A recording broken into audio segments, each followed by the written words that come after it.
Bom dia. Graças e paz a todos. Que Deus abençoe todos os presentes. Já estamos com quantos? 146. Esse evento de hoje bateu todos os nossos recordes, que hoje, só para vocês terem ideia, 612 pessoas se inscreveram. Isso mostra o quanto o tema que vai ser discutido hoje é importante.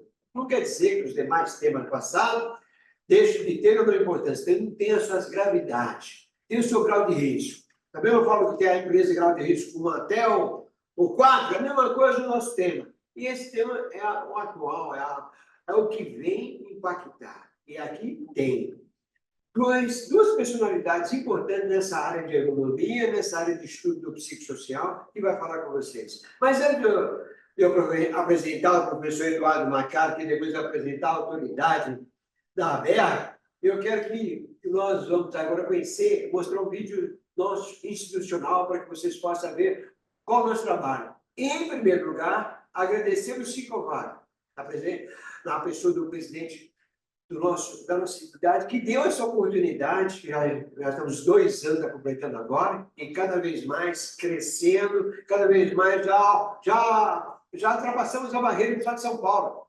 já passamos até o Brasil.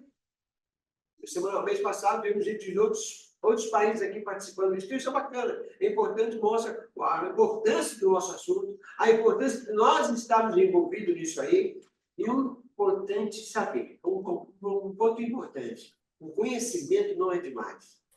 O aprender é constante. Então, a melhoria ela é contínua. E como nós devemos melhorar? Buscar interesse para aquilo que está acontecendo. Buscar interesse para aquilo que está se envolvendo. Buscar interesse e também, não só buscar interesse, participar. Que são poucos que participam conosco. Hoje, aqui está uma entidade que é representativa. Nós participamos da Federação do Comércio e da CNC, que é a Confederação Nacional do Comércio. E lá temos o representante da CTPP, que é a Comissão Técnica Paritária Permanente, onde temos pessoas para levar os assuntos e discutir os assuntos. Não é fácil? Não é, mas é uma pessoa representando o Brasil. Então é importante que vocês participarem com perguntas, com sugestões, com questionamento e com críticas. Que as melhorias contínuas, ela vem pela crítica. Seja ela positiva, seja ela... Não, crítica não é positiva. Crítica é construtiva. Mas deixa de falar muito, porque eu, quando começo a falar, não paro. Vamos ver o nosso vídeo? O nosso pessoal da técnica que nos apoia aí. Por favor, libera o nosso vídeo aí, por gentileza. O Comitê de Segurança e Medicina do Trabalho é uma iniciativa do Grupo Pão de Açúcar com apoio do Sincovaga, que reúne empresas do setor varejista com o objetivo de promover um ambiente de trabalho seguro e saudável. Por meio desse comitê, as empresas têm a oportunidade de compartilhar experiências, conhecer boas práticas, saber detalhes das normas e discutir questões relevantes para a segurança dos colaboradores. Participar desses encontros proporciona aos empresários uma visão ampliada sobre os cuidados necessários no ambiente de trabalho. Todos têm a oportunidade de aprender técnicas de prevenção, identificar possíveis riscos e adotar medidas de proteção a fim de garantir a segurança e o bem-estar dos empresários e de seus colaboradores. Essa iniciativa coletiva contribui para a melhoria contínua das práticas de segurança e medicina do trabalho em todo o setor, elevando os padrões de qualidade e cuidado. O Comitê de Segurança e Medicina do Trabalho conta com especialistas e palestrantes renomados, com o objetivo de trazer discussões relevantes que proporcionam uma atuação mais consciente e segura, garantindo conhecimento e crescimento sustentável das organizações.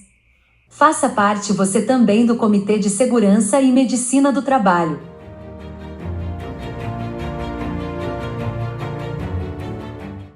Que legal. Olhando esse vídeo agora, eu podia fazer aí o teste dos 7 erros, né? Aplicando o psicossocial, né? Eu vi algumas interações importantes ali. Tá tendo para discutir. Tá? Esse vídeo é para fazer até uma tese, até fazer uma brincadeira legal. Tem uns pontos ali que dá para mostrar aonde interage e qual a interação que tem. Mas vamos lá. Nós temos até meio-dia para a gente poder discutir, pode passar algum tempo. A nossa palestrante aqui, ela está também aqui para poder responder, só que ela tem um evento agora período da tarde, então eu posso abusar dela até meio-dia, meio-dia e 10 por aí. Então, durante, vocês podem usar aí a plataforma para perguntar ou levantar a mãozinha para poder responder a vocês. Mas eu vou passar a palavra ao professor. Meu professor, quando eu tinha 18 anos, tá? De economia, que vai apresentar a nossa mesa. A palavra é sua, professor Eduardo. Seja bem-vindo, professor. Bom dia a todos. Obrigado, Caio. Obrigado, Viviane. Obrigado ao Singovaga. Obrigado aos presentes aqui. Obrigado a vocês que estão aí online para participar desse evento. Eu, com muita honra, nem preciso apresentar, né? Mas vou mencionar que teremos aqui Lucimar Abaú para tratar de assunto. Quem é? Lucimar Abaú é atual presidente da Abergo das últimas 2 gestões. O que é aberto? A Abergo é a Associação Brasileira de Ergonomia. Nosso congresso foi a semana passada, um congresso sensacional. Pouca gente? Mais de 1.000 inscritos, né? Para, inclusive, tratar desse tema aqui, que trataremos hoje. Tinha autoridade lá, não? Só desembargadores, procuradores do trabalho e todos os representantes das maiores associações brasileiras de saúde e segurança do trabalho estavam presentes. Qual evento que impactou essa abertura aí? Qual a assinatura de que vocês tiveram lá? Assim como o Singovaga antecipadamente, né, já se aproximou da Abergo e, quantos meses? 6 meses, assinou um acordo de cooperação técnica. Isso significa que estamos aqui em parceria para desenvolver temas, né, desenvolver conteúdo, aproveitar os comitês técnicos da Abergo, que tratam de vários temas da saúde e segurança do trabalho, especialmente ergonomia, e apresentar informações para os associados. São poucos associados, né? Um pouquinho. Singovaga, né? Quanto tem, Bibi? Quantos tem? 40 mil. É por aí.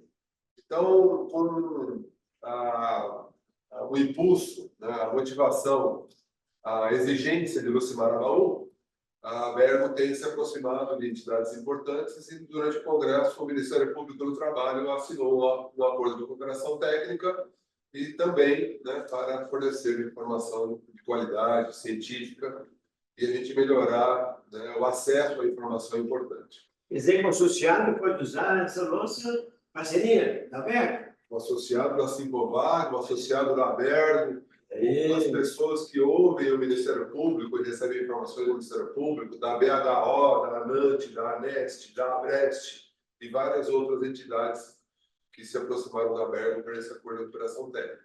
Esse assunto parece que ninguém tem dúvida, né? Está fácil de resolver, né? Então a gente pode usar vocês e abusar. Sim. Complementando a apresentação da Lucimar, eu não vou falar quanto tempo ela tem diária, para, obviamente, né? Uma jovem sem nome, por favor. Vamos se tornar. Mas a Lucimara também é empresária, atua na área de ergonomia. Ela tem uma empresa que assessora várias empresas no Brasil, né? Entende do assunto, então? Acho que entende bastante. Mais do que você? Muito mais. Você é um professor, né? Não tem nem comparação. Não. Mas você, engenheiro, ela é?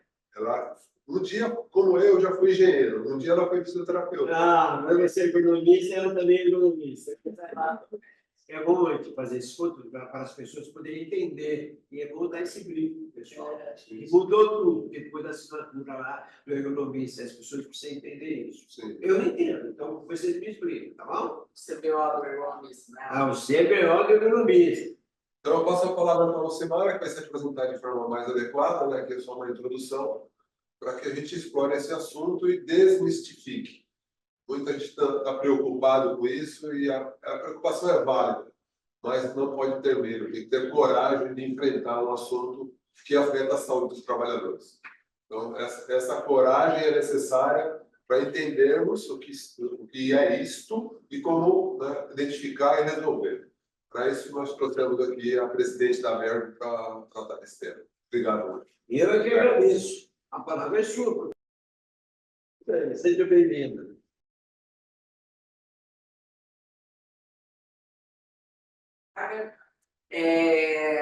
Participando presencialmente à distância com vocês. Só gostaria de fazer uma complementação só introdutória do que o Caio e o Marcado estão conversando aqui. Bom, primeiro, a nossa associação é a Associação Brasileira de Ergonomia e Fatores Humanos, né? Por quê? Porque onde não existe pessoas, não existe ergonomia, né? A condição é trabalhar com o ser humano. Por isso, nossa entidade, ela agrega ergonomia e fatores humanos. E esses acordos de cooperação de nós, que foi falado aqui, eu acho importante porque vem um pouco alinhado com a nossa fala hoje. Nós, a Bergo existe há 41 anos, sempre ela foi muito forte, com instituições públicas, privadas, enfim. Mas essa questão da modalidade de fazer os acordos de cooperação com as entidades co-irmãs inicialmente, é para solidificar e fortalecer as ações que a gente faz, né, em prol da saúde e segurança do trabalhador. Então, a gente iniciou pela Associação Brasileira de Medicina do Trabalho, a Associação Nacional, a ANANT, né? Depois passamos para a Brecht. A Brecht é uma empresa é uma associação das empresas prestadoras de serviços de segurança do trabalho e medicina do trabalho, né? E responsável por milhões de vidas. Então, nós fizemos para a gente poder fazer trabalho juntos com focos comuns. Passamos para a Associação Nacional dos Engenheiros de Segurança, de Engenharia de Segurança, para a gente poder estar trabalhando juntos. Depois passamos para a BHO, a Associação Brasileira de Higienistas Ocupacionais, a ABRAFIT, a Associação Brasileira de Fisioterapeutas do Trabalho, e buscamos aí a parceria com a Cinco Vagas, né? Estamos assinando a semana que vem o acordo de cooperação com a FIRJAN, Federação das Indústrias do Rio de Janeiro, Estado do Rio de Janeiro, para desenvolver os trabalhos juntos. E em termos... mas assim, quando nós iniciamos esse trabalho, nós iniciamos pelo Tribunal do Trabalho. E dentro do Programa de Trabalho Seguro, ou seja, os juízes, desembargadores do trabalho, juízes do trabalho, né, dentro desse Programa de Trabalho Seguro, para fazer ações prevencionistas e evitar o passivo dos tribunais, né?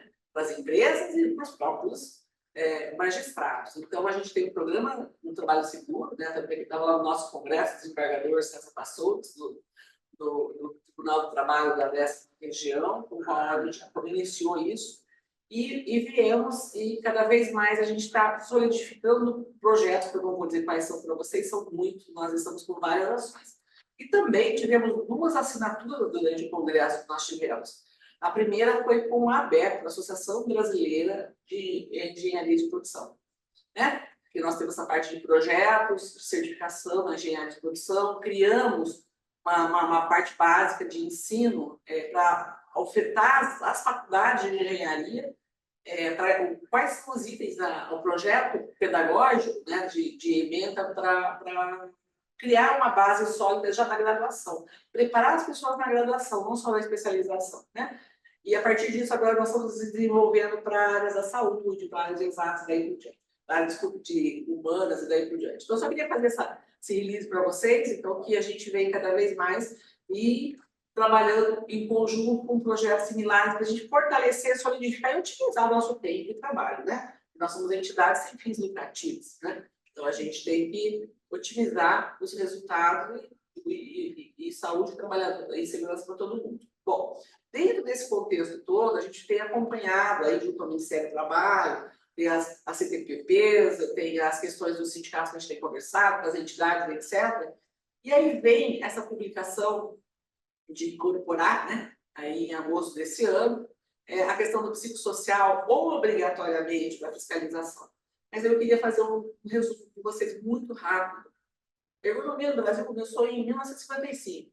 74, primeiro congresso. 75, primeira especialização. Na década de 80, vindo os pesquisadores que foram fazer doutorado na França para buscar essa capacitação em ergonomia, criaram a ABEP. Mas em 1978, a NR17 já foi publicada nas normas regulamentadoras. Ela só não entrou em vigor, ela entrou em 1990. Então, veja como é que vem essa parte de evolução. Depois você teve a sequência em 2007, o Next Step Epidemiológico Previdenciário, que, para você revogar um afastamento, né, de doença do trabalho, você tem que provar, você tem que ter evidência. E para ter evidência, você tem que ter um profissional fazendo um levantamento, fazendo gestão. Não é só mais aqueles relatórios famosos ou laudos que eles chamavam, né, erroneamente, de gaveta, né?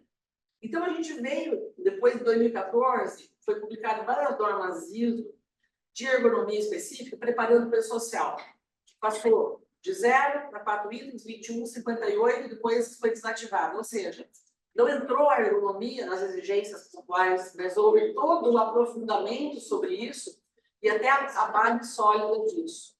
Então, aí, nós tivemos aí, 31 anos depois, a revisão da NR 17, que foi em outubro de 2021, que entrou em vigor em 2022, né? 3 de janeiro de 2022.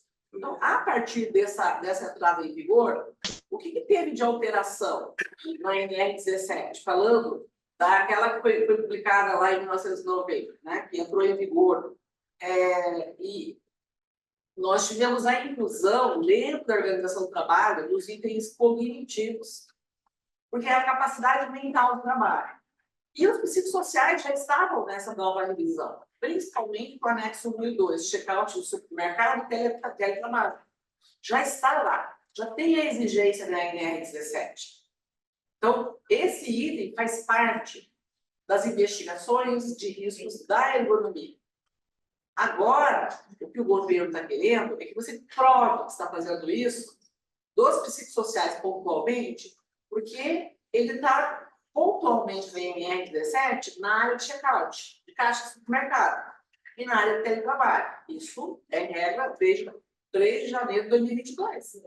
Né? Mas, para as outras áreas, não estava citado nominativamente na norma.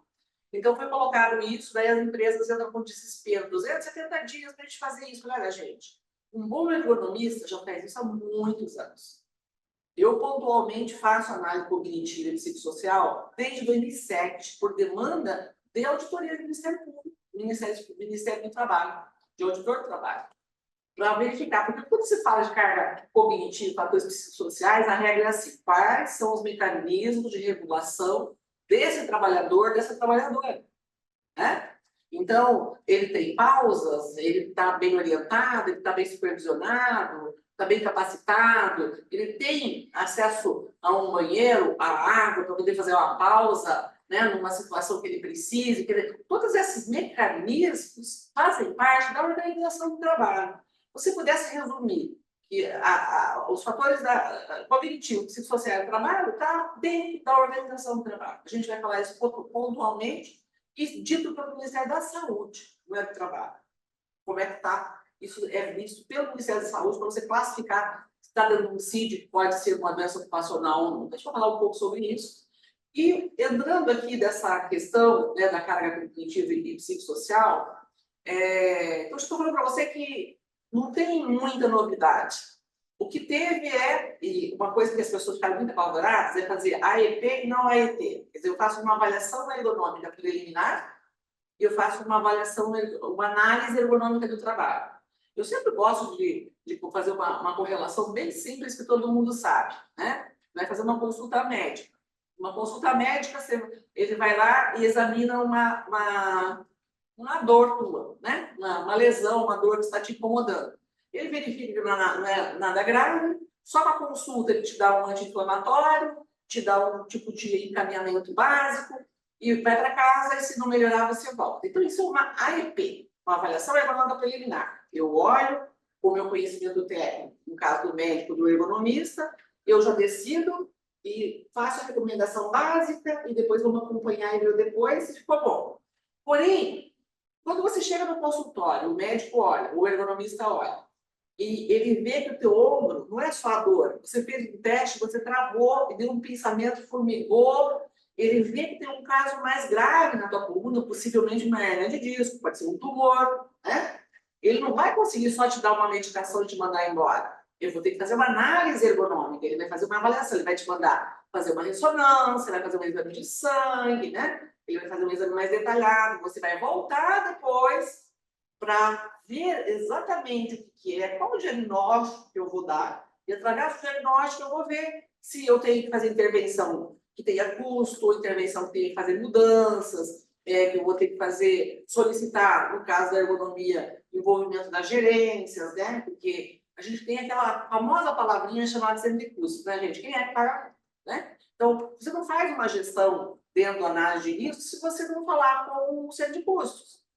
Não é só os gestores de SST. Eu preciso saber se é viável, se é possível, se tem verba, se tem programação, e qual é a prioridade de risco para uma programação de viabilidade e de custo disso tudo, né?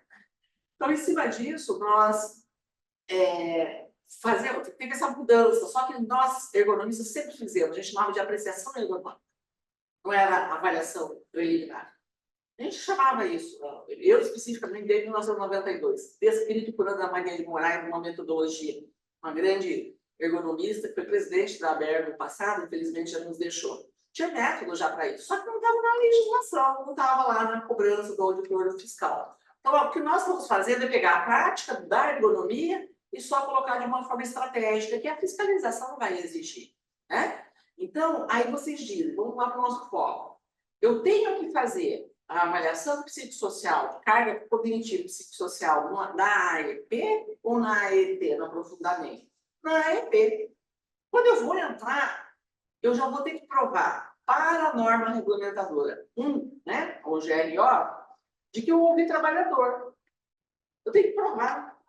Se eu vou provar, eu já faço de uma forma estratégica, de uma entrevista não nominativa, sem nome de trabalhador, porque o trabalhador, quando você bota nome, ele fica com medo, pressão, né? Mas de uma forma estruturada, por setores. Você separa o setor. Setor A, B ou C, porque eu quero ver o foco aqui da logística, do outro, do caixa de mercado, da distribuição. Eu separo por setores essas respostas. Como é que a gente faz isso? Eu falei, gente, olha, hoje, graças a Deus, a gente tem tablet, tem celular, põe o Teams Forms, lá o questionário, o Teams Forms, mas você tem que ter um profissional qualificado para fazer entrevista com o trabalhador. Você não vai mandar para o celular dele. Primeiro que o celular dele não é da empresa, não é corporativo. Não. É o celular do profissional que vai fazer as entrevistas e ele vai responder. E isso vai para o sistema da gestão de ergonomia, que ninguém tem acesso, quem vai ter só a equipe de SST e depois os resultados de quem vai receber a resposta das recomendações. Então, nessa questão, existe uma forma de investigar. Eu vou falar de alguns exemplos para vocês aqui, para a gente poder colocar isso. Então, novidade nenhuma. Tecnicamente falando, nenhuma. Juridicamente, legalmente, sim. Porque agora é uma exigência de você apresentar lá no teu relatório de estudo de ergonomia. Sim, eu não tinha análise ergonômica do trabalho. Vocês vão ter que fazer uma avaliação ergonômica preliminar. Na fiscalização, eles vão querer um AEP, não um AEP. Se tiver dúvida, eles vão pedir o aprofundamento. Agora, uma coisa que a gente vai fazer o PGR lá na hora da construção, eu sou uma pessoa prática, bem, como eu disse, incisiva, focada, né? Se você vai fazer uma AEP e tem AET, eu já boto tudo junto, de forma, junto não, separado. Eu faço um relatório de avaliação preliminar, que eu encontrei, ok. E monto um PGR de ergonomia nessas AEPs, aí faço um anexo 2, uma segunda etapa, dos aprofundamentos que eu fiz da AET, e monto um PGR das AETs. Porque se você tem uma fiscalização e ele vai olhar, ele só precisa da AEP. Tá, mas ele chega lá, nós não fizemos a AEP disso porque teve que medir, quantificar, teve que fazer projeto, teve que fazer uma bancada mais alta e tal. Você vai inventar um diagnóstico preliminar? Não, você vai dizer que foi necessário trocar a bancada, justificar. Então, eu fui para uma AET. Então, eu entrego um PGR de AEP e depois com a AET separadamente em abas para utilizar junto com a saúde e com a segurança. E uma coisa bem importante que a gente tem discutido nessas cooperações que a gente está fazendo com a segurança e com a medicina do trabalho, é de que o PCDSO deve ser feito depois do PGR da saúde da ergonomia. Porque daí consegue fazer o PCDSO com os dados da ergonomia e com os dados da segurança. Muitos estão fazendo sem seguir esse fluxo. E daí ninguém retrabalha, perda de tempo e perda de dinheiro. Porque você tem que voltar, o outro não fez, o outro andando, né? É vício do passado. E os documentos não se conversam desse lado. Cada um fala uma coisa. Agora vai ter que conversar. Porque se não conversar, vai sair do bolso, vai custar mais caro, não só nas ações. Quando você quiser projetar, tem que apertar um share split. Deixa eu ver aqui. Mouse. Mouse? Aonde está? Charles Quinn, verdinho no centro da tela embaixo. Ah, tá. Eu vou colocar aqui perto do meu mouse, então... Gente, só um pouquinho. Eu vou projetar aqui, mas eu ainda não estou andando com o slide. Consegui. Ao vivo tem dessas coisas. Aí ela vai fazer com o mouse. Aí, que é o nosso, tem Pegar. Aqui, eu esqueci. Isso. Foi, né? Aí, Aí, opa. não é? Eu acho que Foi. foi. Então, gente. Oi? Desculpa te interromper. Não. Aqui nós estamos fazendo ao vivo e a coisa. Então, é dinâmico. Relação. É isso. Esse pessoal Estou vendo de ficar aqui de costas. Não. Fique à vontade. Senhor. Fique à vontade. Talvez o nosso meio ali da associação. Exatamente. Então, assim, Viseu Grande. ficar aqui. Bom, gente, voltando ao nosso foco aqui, do que nós estamos discutindo, trabalho. Então, aí, para ser mais objetiva, o que é ergonomia? Só para a gente traduzir, eu não consigo saber. Ergo é trabalho, nomia são regras ou normas de trabalho. Eu estou dizendo quais são as normas de trabalho, em relação a quê? E a gente vem aí com vários fatores, mas baseado em que nós estamos falando essa conversa aqui, né? Ajuda. Eita, Claro. né? Está subindo?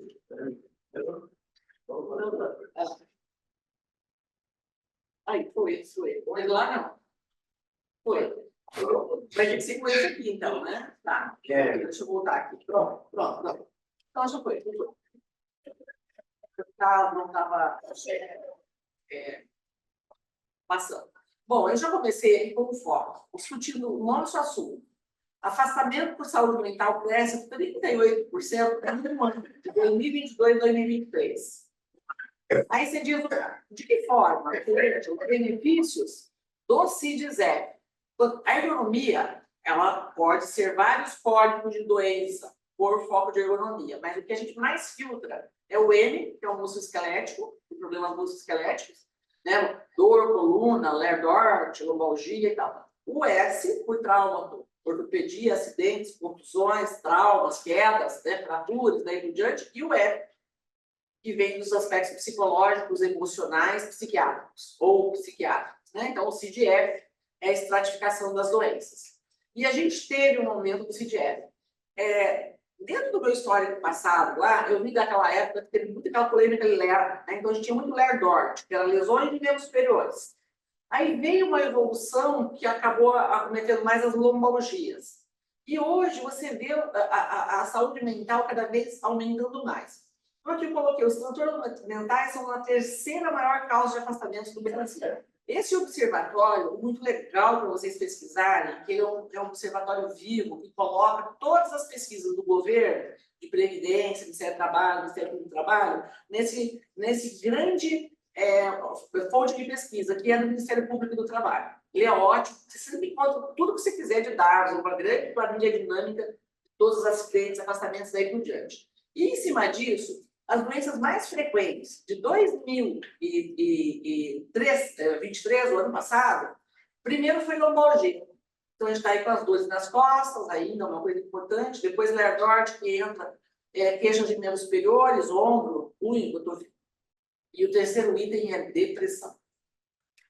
Isso são afastamentos do trabalho, gente. Nós não estamos falando de outras questões que chegam na Previdência fora de CLT. Isso aqui é CLT, né? Então, um contrato formal Então, a depressão já está em terceiro item, né? Importantíssimo. Em alguns tipos de empresa, a depressão vem em primeiro. A gente está encontrando esses itens. Mas, de uma forma geral, para a Previdência, a depressão está em terceiro item. Então, a gente coloca o seguinte, quais são as duas doenças que mais se discutem hoje nessa questão ocupacional? Então, aí, a síndrome de burnout, né? Que o pessoal diz, o que é isso, né?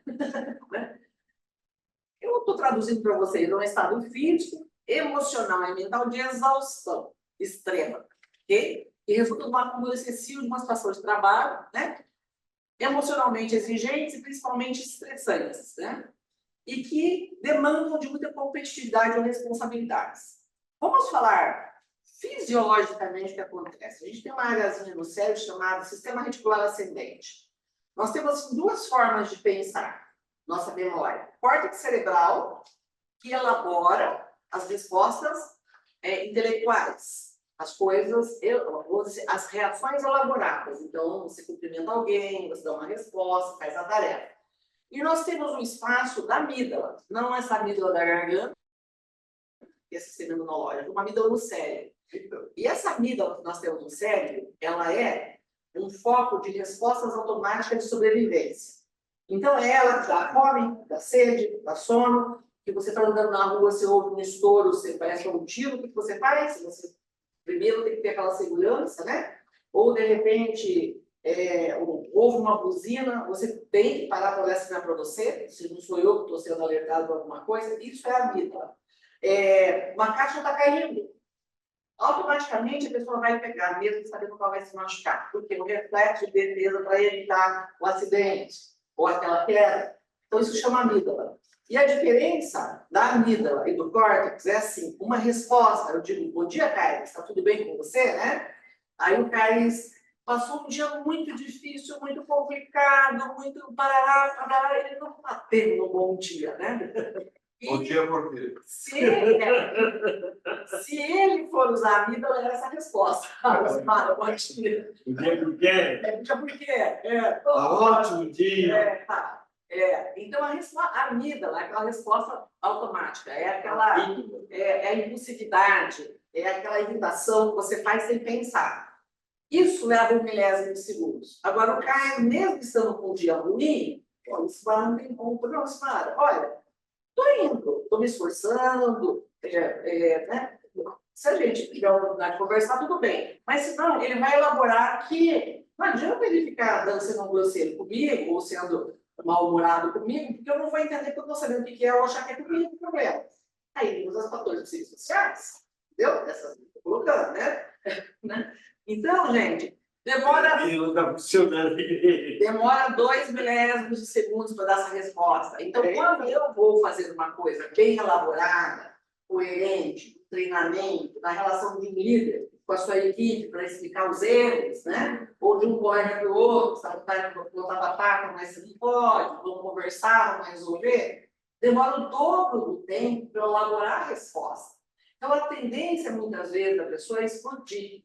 E ela usa a amígdala e não o córtex. Daí ela briga, xinga, ofende, é mal educada. Então, porque ela está cansada, ela está estressada, ela vai para o mecanismo automático de sobrevivência. Isso é o nosso sistema primitivo, né? De risco de vida. A gente, né?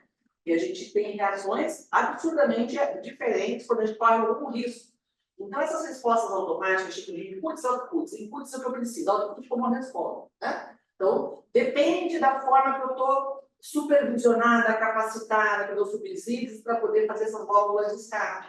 Nos ambientes de trabalho, muitas vezes nos atritos, para vocês terem ideia do nível psicossocial, a gente já teve acidentes graves, porque 2 trabalhadores que tinham que trabalhar sozinhos no processo, juntos no processo, não fizeram porque o time do um perdeu, o outro ganhou, e daí ele deu chacota, aí o cara, para se vingar, não foi lá ajudar, e o cara, é claro, foi para o hospital, porque se machucou, porque ele não podia ter feito aquilo sozinho. Quer dizer, toda a ação... A gente, como diz, a maioria tem uma noção do contexto. Mas, assim, pelo aspecto ergonômico, dentro desse contexto, como a doutora definiria? Porque em toda empresa, querendo ou não, tem a competitividade. E toda empresa, naturalmente, demanda o cargo e tem a responsabilidade. Mas como é que eu posso entender que aquilo está entrando dentro do princípio da síndrome? A partir de que momento eu posso... É claro que tem uma tabela, não tem coisa, mas como tem o grau de percepção de que eu estou assim, olha, está tendo excesso de competitividade ou excesso de responsabilidade? Como assim? Eu vou mostrar. A gente tem métodos validados cientificamente para codificar isso. A gente precisa identificar onde está o problema. Aí você vai aqui do foco onde a implantação. Essa vida dele é precoce, né? Hã? Essa vida dele é precoce, né? Já quer saber como resolver o negócio. Segura essa vida. Essa pergunta é de $1 milhão. Perceberam? Deixa eu Agora, essa pergunta é respondida pelo Sincovaga agora. Amém. E essa é uma dúvida de todo mundo, é importante a colocação, porque a gente fica angustiado. Eu sei que tem dúvida, mas como é que eu sei qual é o caminho que eu vou conduzir para uma solução, né? Se eu falar um pouco, eu espero que eu responda, senão a gente pode continuar a conversa. Tá? Então, eu coloquei aqui a síndrome do burnout, mas o que eu quero colocar para vocês, vamos falar com alguém que vai desenvolver burnout, de forma geral. O que significa ser burnout? Um estresse crônico. O estresse positivo, apesar que a competitividade é um estresse bom. Sim. É bom, tem meta, tem prazo, tem benefício, tem, né? Aí passou aquele período, a gente volta ao normal, porque a gente não aguenta, né? Temporada, Natal, por exemplo, é uma época de estresse bom. Né? Tem muita compra, muita venda, muito emprego, né? Bom, tem que gastar, como é que é bom? É bom, para quem está vendendo é bom. E a minha não está funcionando. Para os associados do Sincovaga é bom. Mas daí o pessoal, depois dessa correria toda, quem está trabalhando, corre mercado, corre loja, corre não sei o quê, depois, né, tem que baixar, porque o corpo é assim, ele tem um nível de estresse bom, só que ele tem que voltar à normalidade. É igual o carro. Você puxa ele, mas não precisa de manutenção. A gente fala quando você esfria, que aí você tem. Exatamente. Então, nesse contexto aqui, agora no burnout, você vai desativando esse sistema automático de sobrevivência. E a pessoa cronifica e ela não percebe que ela não tem mais dor, ela não percebe que. Eu até brinco que a mulher já falou que faz 2 meses e ele não reparou ainda, né? Foi ela que falou, hein? Uma filha, estão consumindo drogas, você não percebe, porque você é muito comum, eu sou muito pela área da saúde. Por causa dos turnos, profissionais de enfermagem, médicos, não dormem, não descansam, não fazem os mecanismos de recuperação obrigatórios durante os ciclos do sono. É obrigatório. Para recarregar, trocar célula, renovar a célula e manter a memória. Você entra num processo de sistematização automática, Exato. sem percepção Exato. do ambiente. E daí ele começa a ficar, o indivíduo, ou a trabalhadora, ele começa a ficar doente, nem percebe. Ele faz uma úlcera, ele arrebenta, ele faz uma distensão grande, porque o limite dele está reduzido. Então, o burnout é quando o estresse é tão crônico que você nem percebe, e daí vem um infarto, vem um derrame, vem, né? Por quê? Porque o corpo tem que reclamar de alguma forma porque você não está mais ouvindo. A pessoa perde a capacidade. Uma coisa muito grave que surge, às vezes a pessoa fica desumana.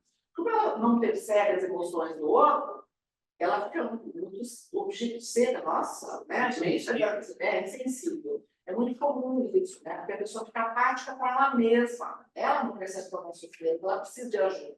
Ela não aceita que ela precisa de ajuda porque ela não percebe isso, porque ela está perdendo esse segmento automático nosso de sobrevivência, entendeu? Então, é um mecanismo bem cerebral, né?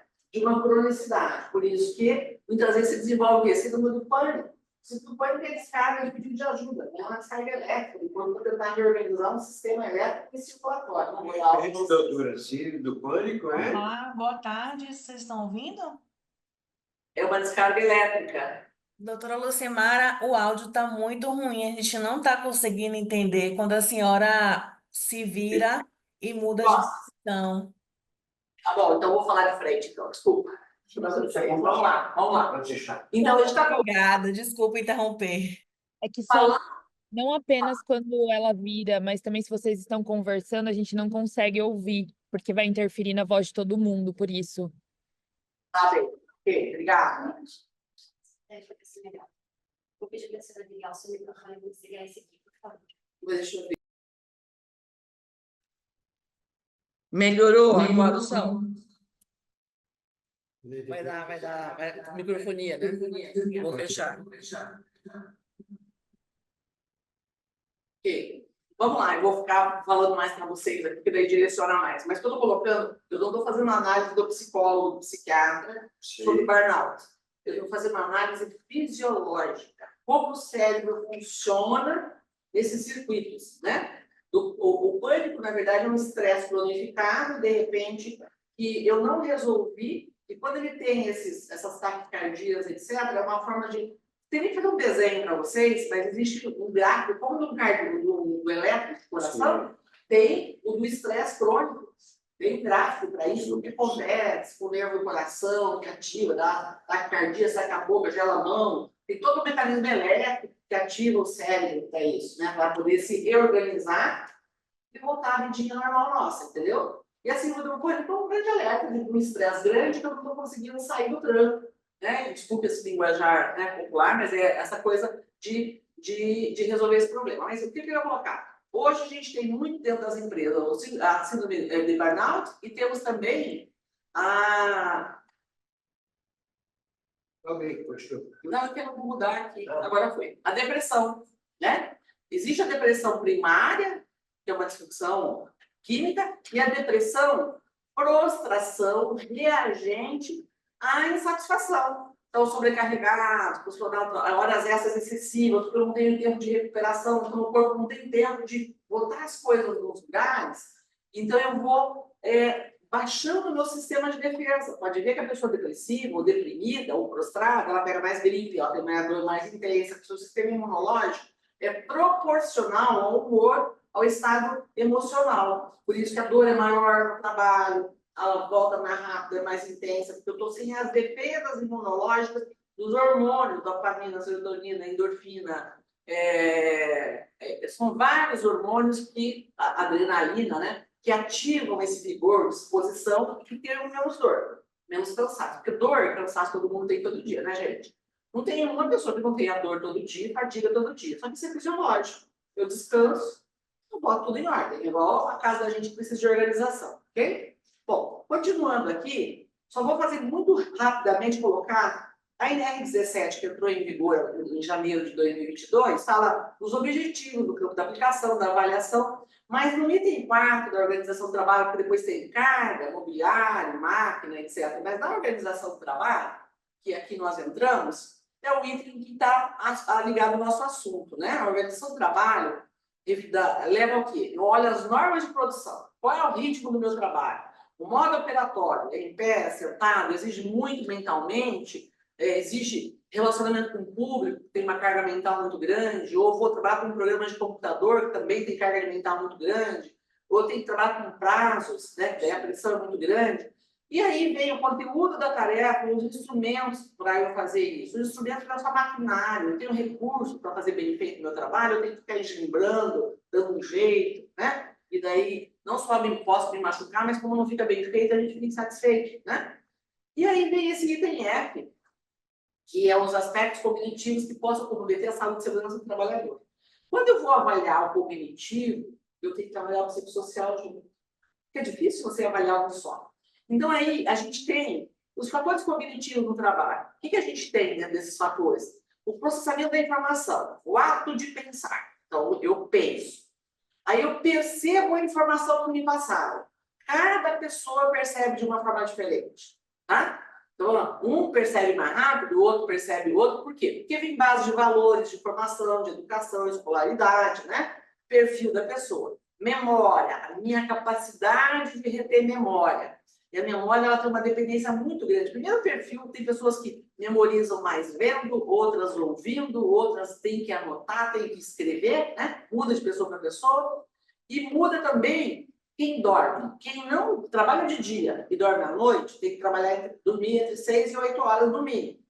Muda de 2 horas para uma para outra. Se eu não fizer isso, eu não passo pelo sono REM, que vai fazer a reposição das células gastas, de qualquer tipo de célula do corpo, para fazer o salvamento do normal aprendizado do dia, memorização, e vai reter a memória passada, né? Eu preciso nesse sono. Se eu não dormir essas horas, agora se eu trabalhar noturno, e for dormir de dia, eu tenho que dormir 1h30 a mais, porque os ciclos do sono, a produção desse anestésico para a gente dormir e faz a faxina fisiológica que a gente precisa, acontece durante a noite, entre 10h30 e 6h30 da manhã, né? Que deixa a gente bem anestesiado. Eu também com o maior índice de acidente de empresa, procura pelo ambulatório, de retrabalho, erros das empresas. Se você vai no hospital, os acidentes de trânsito, assalto, das cidades, 2 às 4 horas da manhã. Porque quando a gente está muito anestesiado, esse hormônio vem muito forte. Então, os mecanismos de regulação que a gente está falando, que entra o cognitivo e entra o psicossocial, que muitas vezes vai ficar na carga mental do trabalho, eu preciso ativar, deixar a pessoa mais ativa, eu preciso ter iluminação, eu preciso atenção maior para as tarefas desse momento, porque eu estou mais sonolento. Quando a gente fica sonolento, a gente perde a capacidade de observar melhor, né, de manter melhor. Depois da memória, eu tenho os processamentos da ideia, como eu processo. Algumas pessoas vai rápido, outros mais lento. Tem os caras que são dentro da tomada. São outros que são devagar, mas fazem muito bem feito, né, que a gente gosta. Enfim, a forma de concentração, a atenção, minha capacidade de tomar decisão. Tem gente, por exemplo, que não pode trabalhar em acidente, porque eu não tenho, eu paraliso, eu desmaio, eu não tenho resposta rápida, não é todo mundo, né? E tudo isso leva a uma coordenação motora, que eu fico parado, eu ajo rápido, eu não ajo rápido. Então, todo o processo cognitivo depende de cada item desses, que normalmente, no adulto produtivo, que a gente chama, tem toda uma ordem mínima necessária que tem que acontecer. Já, eu coloquei aqui um trabalho para vocês, interessante, vocês verem como o nosso cérebro é. Esse é um estudo que a Microsoft fez na época da pandemia, com os seus milhares de funcionários, em relação apenas à reunião, mas isso se aplica a qualquer tarefa. Então, eles pegaram eletroencefalografia computadorizada, então coloca todos os eletrodos no cérebro, e vocês veem ali em cima o que é azulzinho, verdinho, significa que eu estou prestando atenção, eu absorvo mais, a minha capacidade de decisão é mais rápida e é melhor a elaboração de respostas. Conforme ele vai ficando vermelhinho, o chip vai ficando cheio, a gente brinca, né? Eu não consigo prestar atenção, eu tenho que ler 2 vezes, eu tenho que prestar mais atenção, eu tenho que tomar uma água, eu tenho que levantar, porque não está funcionando, eu não estou conseguindo aproveitar, né? Então, quando ele percebeu que as pessoas vinham com uma reunião, segunda reunião, olha a segunda e a terceira, por que a quarta começa a ficar verdinha de novo? Porque a gente fala assim, meu Deus, vou embora para casa. Ufa, já na última reunião, você já sabe, então você manda já uma livre, né? Mas no meio do turno ali, a pauleira veio. E o que ele fez? Ele começou a fazer, foram experiências que ele fez, de reuniões com a sua equipe. De que forma? Entre uma reunião ou outra, entre uma atividade ou outra, que durasse, em média, 1 hora, pelo menos, vamos pensar num turno de 1 hora de atividade direta, descansar ou 5 minutos, ou 10 minutos, ou 15 minutos. Dependendo da complexidade, da necessidade, tinha esses tipos de 3 itens. Só que olha a observação que foi feita lá na Microsoft. Esses 5, 10 ou 15 não era para ir para o WhatsApp, lá para ficar dedilhando, não era para fazer outra coisa extra, é para descansar. Então, eles instituíram, assim, exercícios de mindfulness, de yoga, meditação, uma coisa que a pessoa quisesse escolher naquele tempo, para ele parar de pensar. O chip dá uma relaxada. Desculpa o chip, mas é uma forma de linguajar informacional, né, da nossa carga mental. Então, olha que beleza. Eu faço um dia todo com o meu cérebro totalmente produtivo, sem estresse. Por quê? Porque eu fiz uma pausazinha que eu terminei, se é 5, 10 ou 15, vai depender da intensidade, da gravidade, do poder de decisão. Mas tem um detalhe bem importante para vocês saberem. Como a nossa temperatura, quando a gente dorme, a temperatura cai, deixa eu controlar o horário aqui, senão daqui a pouco... A nossa temperatura cai 1,2 graus à noite. Então, de manhã, a gente está mais frio. Você diz assim, ideia melhor? Então, as reuniões de decisão, os projetos, as coisas que eu vou ter que usar muito o cérebro, é melhor pela manhã. Porque quando você passa do horário do meio-dia por volta de umas 14, 15 horas, o meu cérebro, o meu corpo atinge a temperatura interna máxima. E nós, gente, nós somos uma grande estrutura elétrica. Nós funcionamos tudo por eletricidade. Então, conforme vai aumentando a temperatura interna do corpo, de 0,8 até 1,2, depende da variação aí, pessoa para pessoa, isso vai fazendo com que a gente tenha um nervo, que é um cabo, e a gente tem umas vesículas elétricas que vai dizer pense isso, pense isso, pense isso. Decidir, decidir, decidir. Então, são ondas elétricas, que a gente chama íon eletrolítico, que faz essa condução. E quando você vai aumentando a temperatura, ele vai ficando pense, já pensei, mas não sei, né? Então, assim, bem lento. Então, as estratégias, o que a gente está falando aqui da ergonomia, né? É que dentro dessa questão cognitiva e psicossocial, tem muitas orientações que as empresas podem dar para suas equipes, capacitação, treinamento, educar muito bem. Tem muitas ações a serem feitas, mas tem muita capacitação a ser feita, porque daí o trabalhador vira professor do que ele faz, ele pode entender o outro, ele leva para casa isso. Então, essas informações são importantes, porque a gente tem ideia que se eu vou fazer uma reunião para tomar grandes decisões, passa de manhã, das 8 ao meio-dia, porque de tarde eu estou mais lento, né? Ou seja, eu estou mais devagar, o meu cérebro também para tomar decisões, não que eu não vá tomar decisões, mas o esforço é maior e o meu potencial é menor, né? Então, eu coloquei esse estudo para vocês terem uma ideia em relação a isso. Bom, vamos lá. Continuando aqui, entramos nos fatores de riscos psicossociais do trabalho. A OIT, em 84, já colocava que os riscos, eles resultam da interação, né, entre o ambiente, o conteúdo da tarefa, as condições organizacionais, esse é o item número 1 da organização, as capacidades, as necessidades e a cultura, né, do trabalho e as considerações pessoais. Muda, gente, completamente. Tem empresas que têm perfil religioso. Você vai lá, tem a maior parte das pessoas são evangélicas contratadas. Não tem um certo respeito que você tem que ter da pessoa. Eu já trabalhei em empresa que é israelense e israelita, judaica.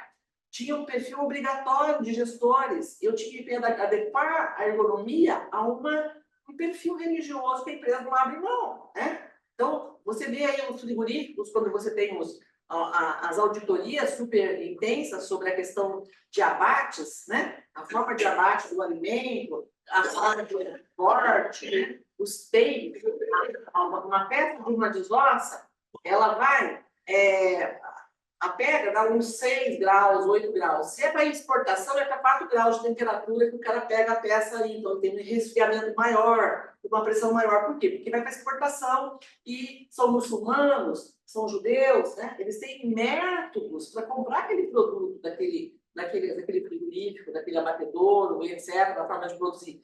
E a gente tem que adequar isso. Isso é a demanda do mercado, né? Só que a ergonomia vai com esses fatores acompanhando essas especificidades. Nós não vamos ter um padrão receita de bolo, mas a gente tem perfil e essa gestão de ergonomia aberta para atender os fatores psicossociais.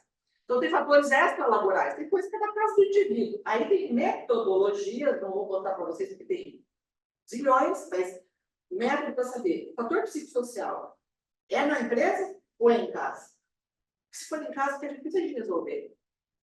Entendeu? Nós estamos ou com uma questão de medo de desemprego, medo de desemprego, é diferente, todo mundo está passando por isso. Mas tem um perfil ali que está acontecendo. Mas aí a gente tem uma coisa chamada estatística. Existe uma amostragem. A amostragem da estatística, nesses resultados, é importantíssima, porque eu não posso induzir respostas. E se você tem uma amostragem pobre, você vai entrevistar 2, 3 trabalhadores e achar que isso é 100%? Não pode. Qual é a população total? Qual é o perfil? Eu preciso ter uma estratificação sistemática dessa pesquisa, tá? Então, por meio de experiência e da percepção do trabalhador, vai influenciar a sua saúde, pode gerar satisfação ou não no trabalho, tá? Daí, vamos lá. Chegando aqui, o que aconteceu? Nós tivemos, em novembro do ano passado, o Ministério da Saúde é que publica os Códigos Internacionais de Doenças, quais são os CIDs das doenças, né? E em novembro do ano passado, ele publicou as doenças que são originadas de fatores psicossociais do trabalho, ok? Eu não vou colocar aqui os CIDs para vocês, que não vem ao caso. Mas aqui, quais são os agentes, os fatores de risco no trabalho? Gestão organizacional. Montamos um fluxo com os trabalhadores, já foi orientar, tem alguém de olho dando suporte, né? Contexto da organização do trabalho, como é que funciona, tem PIB, tem prazo, tem pressão, como é que está, né? A gente tem que fazer características das relações sociais no trabalho. O trabalhador tem autonomia para dar a opinião dele, a gente coloca, tem uma caixinha de sugestões, mas ele também pode falar com o líder. E é importante. E o líder ouvir. Às vezes, existem sugestões maravilhosas, tem outras horrorosas. Você não pode dizer, tá louco, vai ver isso, não tem nada a ver. Não. Esse líder tem que saber, olha, interessante que você colocou, mas eu não sei se aplica. Mas vou falar com o pessoal, depois te dou um retorno. Ele já sabe a resposta não. Mas ele não deixou o trabalhador satisfeito, porque ele deu a opinião dele. Ele falou, olha, seria interessante se tivesse isso, mas nessa situação não fica viável. Mas em outra situação, não esquece dessa questão de você trazer lá na frente. Pronto, o trabalhador, ele não foi atendido, mas ele foi ouvido. Entendeu? Então, essas características dessas relações sociais do trabalho, por isso que as lideranças, a gente fala assim que a ergonomia ela começa de cima para baixo, né? Você vai pegando a cúpula, que a cúpula compreendendo, começa a fazer com que a direção, os supervisores, os gerentes, e que todo mundo nivela. Por isso que a Albergo criou o selo Albergo BNT de gestão de ergonomia, né, para a certificação. Nós já estamos com várias empresas, nós criamos o selo, já tem empresas, não vou dizer as empresas aí, que já estão, mas são grandes empresas que estão buscando esse selo, que começa lá de cima para baixo, né? E eu... A Berg BNT? O selo Albergo BNT, isso é o PE 342, se chama, de gestão de ergonomia, com a BNT. Nós temos um contrato com a BNT. Acho que a gente acabou de falar, né? Não vou falar porque eles estão em auditoria, não foi concluída, depois que concluir. São duas grandes multinacionais, uma americana e outra coreana, que estão buscando essa certificação nossa aqui. Então é bacana isso, né? Buscando toda a sistematização. Bom, gente, e daí continua o quê? Condições do ambiente de trabalho. Trabalho quente, né? Calor. Vai trazer um desconforto, vai fazer lento, por isso que a gente fica meio preguiçoso, que a gente acha que está preguiçoso, mas os circuitos estão lentos, neurologicamente falando, o raciocínio fica lento, a produção diminui. Então a gente tem que ver uma questão de climatização, ou de ter água próxima, ou de ter um exaustor que ventile melhor, tem que ter mecanismos de regulação. Aí eu só queria abrir um parênteses para vocês. O conforto ambiental para iluminação, para ruído, e para a temperatura, está na ergonomia. Conforto. Está bem dito da NBR17. Quando a gente, falando de temperatura, para ambientes corporativos, ou ambientes administrativos, ou ambientes fechados. Quando isso vai para céu aberto, para campo, para depósito aberto, etc., vai para a higiene ocupacional. Não é mais o ergonomista que faz isso. Mas nós vamos juntos levar para ação. Vamos trabalhar juntos. Então, por isso que a gente tem buscado essa aproximação de todas essas entidades co-irmãs, porque a gente precisa aproveitar muito bem o nosso trabalho junto para a gente ficar melhor em termos das respostas. Outra questão aqui, interação pessoa-tarefa. É saber se a pessoa está bem capacitada. Se pega o temporário, né? Coitado, cara. Ele entra num ritmo normal quando ele não tem a habilidade motor, agilidade, velocidade. Óbvio, o cara tem dor. Óbvio que ele faz uma extensão, ele vai quebrar um negócio mais fácil, um acidente. Então, tem um período de adaptação, que a gente não vai entrar nesses detalhes aqui, e na gestão de ergonomia a gente faz esse acompanhamento. Mas é temporário, mas você tem que saber como é que trabalha temporário. Né? Por exemplo, Natal, tem muito jeito temporário. Então, nos temporários vai funcionar assim, fora do temporário, isso. Daí fica diferente, né? A jornada, trabalho em excesso ou trabalhos em turnos e noturnos, ou muitas horas extras. Tem muitas questões que a gente olha das investigações que a proteção do trabalhador precisa ganhar mais dinheiro, ou porque tem muita gente afastada, não deveria, sobrecarrega e fica, né? Então a gente tem que olhar esses fatores na ergonomia, né? Aí vem violência, assédio moral e sexual. O que a gente está colocando, gente? Quando na ergonomia, nas nossas testagens, a gente vê que tem constrangimentos nas relações e sinalização disso, o que a gente vai fazer nas ações? A gente vai convidar o psicólogo do trabalho para ajudar a gente a olhar isso de uma forma mais estratificada. Porque isso, normalmente, se for uma coisa pontual, não é a gestão de uma forma geral, é uma gestão de uma situação pontual, mas tem que ser resolvida. Tem que ser conduzida porque pode acontecer com um, ou pode estar acontecendo com vários, e apareceu só um caso, né? Então, quando a gente faz o diagnóstico, e daí olhamos o problema, vamos tomar uma decisão, eu, às vezes, preciso incorporar mais alguém na nossa equipe para ajudar a tomar, porque a gente não conhece tudo, né? Discriminação, né? Tem muitas discriminações, as pessoas, elas se sentem aviltadas dentro do trabalho, e elas ficam nervosas, irritadas, frustradas, o que elas fazem? Se pingam no processo, quer um negócio, não faz, atrapalhou, entendeu? Vem umas coisas, mas vem por se sentir discriminado. E acontece muito. Porque a nossa educação, né, gente? A gente vem de várias formas de brincar, dar apelidos, né? Etc. Então, muitas vezes a gente vê de uma forma saudável. Mas se você perceber quem faz essas brincadeiras, não gosta que faça com ele isso. Olha, não é mal dúvida. entendeu? É perfil, né? A gente precisa cuidar. Risco de morte e trauma no trabalho são situações em que houve morte do trabalhador, com acidentes graves, o trabalhador está trabalhando ali, viu que não foi resolvido o problema. Ele já trabalha tenso, ele já trabalha insatisfeito, ele já, né, se sente, ninguém se mexeu, não resolveram, o troço está ali, né, vai tropeçar, vai cair, então a gente precisa cuidar muito. E desemprego, que é o que a gente coloca, é o medo de ser demitido. Ele não reclama, mas porque a empresa está demitindo, né, tem crise de mercado, ou mesmo porque ele acha que ele não está sendo muito bem. Aí ele começa a não reclamar e, de repente, passa 6 meses, que é o período de experiência dele, ele vai para o ambulatório, daí já o estrago está feito. Aí ele reclama porque ele vai ter a estabilidade dele ali no afastamento. Então, são coisas que a gente tem que administrar e conduzir dentro dessas gestões. Eu quis trazer para vocês aqui, lá no ano passado, eu gostei muito do Mauro Miller, que supervisionou, o auditor do trabalho, supervisionou a alteração, coordenou a CTPP da alteração da NR17, ele trouxe uma coisa que é importantíssima: acidentes. Pô, mas a gente está falando de risco psicossocial. Quem te diz que o acidente não é por um problema psicossocial? Como eu acabei de falar, né? Não corrigiu, estou com medo, aí o cara vai lá e daí acaba indo para o caminho errado, porque ele corta o caminho, aquele caminho é perigoso cortar o pé, se machucar, etc. Mas veja só que importante. De 7.676 análises de acidentes fiscalizados pelos auditores do trabalho, nesse período de 2016 2020, isso se chama análise de impacto regulatório da NR17 pelo Ministério do Trabalho.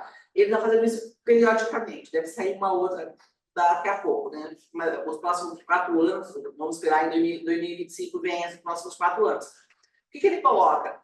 Ele excluiu o acidente de trajeto, nós não vamos falar de acidente de trajeto. De todos esses, 66% foi por causa de risco ergonômico. Acidente, não é doença, acidente. Então, a ergonomia tem que olhar esses 66%, o que é para a gente resolver. Muitos são físicos, são mecânicos de equipamento, muitos são comportamentais, né? Emocionais, psicossociais, que levam ao estresse, que levam a um boicote, que levam, né, a um acidente, uma coisa que pode levar a um acidente. A gente já avaliou vários casos de acidentes que ocorreram por raiva do líder, que era opressor, para se ligar ao líder, acabou não cuidando de uma coisa que deveria cuidar. Então, acontece que se diz assim: pô, trabalhou ferrado.